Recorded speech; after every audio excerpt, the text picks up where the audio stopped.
In downtown Seattle, Washington, there stood a massive office building known as Blackwood Tower.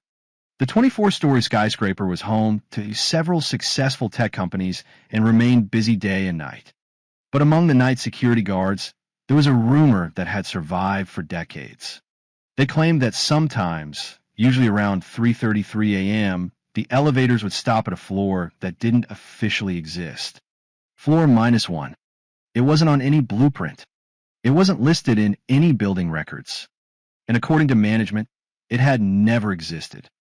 Most people laughed at the story, until Ethan Parker decided to investigate.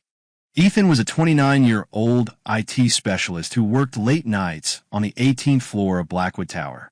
One rainy Thursday night, he stayed long after everyone else had gone home. At exactly 3:33 a.m., he stepped into the elevator. The doors closed. The cabin began descending. Suddenly, the lights flickered. Once, twice, 3 times. Then Ethan noticed something impossible. A new button had appeared on the control panel. -1. His stomach tightened. He stared at it for several seconds. Then curiosity won. He pressed the button. The elevator immediately dropped. Not descended. Dropped. As if the cables had snapped. Ethan grabbed the handrail. 30 seconds passed. Then a minute. Then 2. Blackwood Tower only had 24 floors. There was no way the elevator should still be moving. Finally, it stopped. The doors slid open. A cold gust of air rushed inside. Beyond the doors stretched a long hallway. At first glance, it looked identical to the office floor above. But everything seemed wrong. The walls were stained with age. The fluorescent lights glowed a sickly yellow. Ancient computers sat abandoned on dusty desks. And not a single sound could be heard. No humming electronics. No air conditioning. Nothing. Just silence. Ethan stepped out. His footsteps echoed through the corridor. As he walked deeper into the hallway, he noticed framed employee photographs hanging on the walls. Hundreds of them.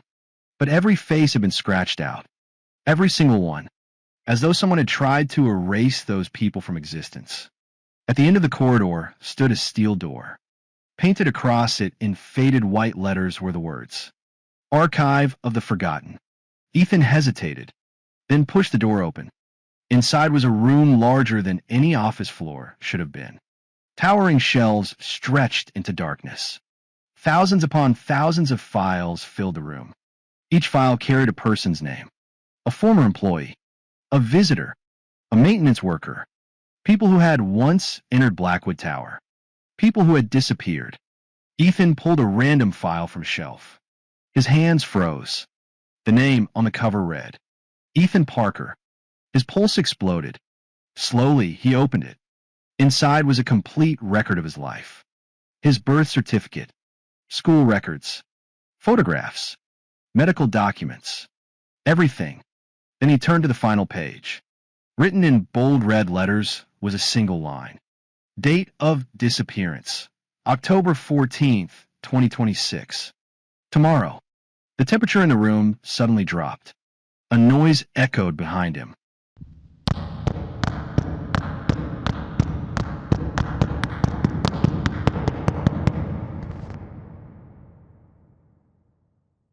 Someone was walking toward him. Ethan slowly turned around. A tall man stood between the shelves. He wore a black suit, black gloves, black shoes, but he had no face. Where his features should have been, there was only darkness. An empty void. The figure stopped, then spoke. Its voice sounded like dozens of voices speaking at once. Everyone who finds floor -1 becomes part of the archive. Ethan backed away. What are you? The figure tilted its head. We remember those the world forgets. The lights went out. Instantly, the entire archive disappeared into darkness. Then the footsteps began running. Straight toward him. Ethan sprinted. He crashed through shelves. Files scattered across the floor. The footsteps grew louder. He finally reached the elevator. The doors were already closing. He dove forward. The faceless figure lunged from the darkness. Its hand nearly touched his jacket. Then, the doors slammed shut. The elevator shot upward. Seconds later, it stopped. The doors opened. Ethan was back in the lobby of Blackwood Tower. He collapsed to the floor, shaking. For a long time, he sat there trying to convince himself it had all been a nightmare. Eventually, dawn arrived, and he went home. The next morning, he returned to work. But something was wrong. Very wrong. The security guard stopped him. "Sir, can I help you?" Ethan laughed nervously. "Very funny, Frank." The guard stared blankly. "I don't know you." Ethan showed his ID card. The scanner rejected it. His employee number didn't exist. His office key no longer worked. Human Resources had no record of him. His manager had never heard his name. By lunchtime, panic had taken over. He called his best friend. No answer. When Michael finally picked up, his response was chilling. "Sorry, who is this?" Ethan rushed to his apartment. A different family lived there. His driver's license was invalid. His bank account was gone. His social media profiles had vanished. Every photograph containing him had disappeared. Every trace, every memory, every record, gone, as if he had never existed. That night, desperate for answers, Ethan returned to Blackwood Tower. But when he reached the elevator, the panel showed only the normal floors. No matter how long he waited, the -1 button never appeared again. And somewhere beneath Seattle, far below Blackwood Tower, inside the endless archive of the forgotten, a new file rested quietly on a shelf. Stamped across the front in red ink were 2 words: Ethan Parker, forgotten.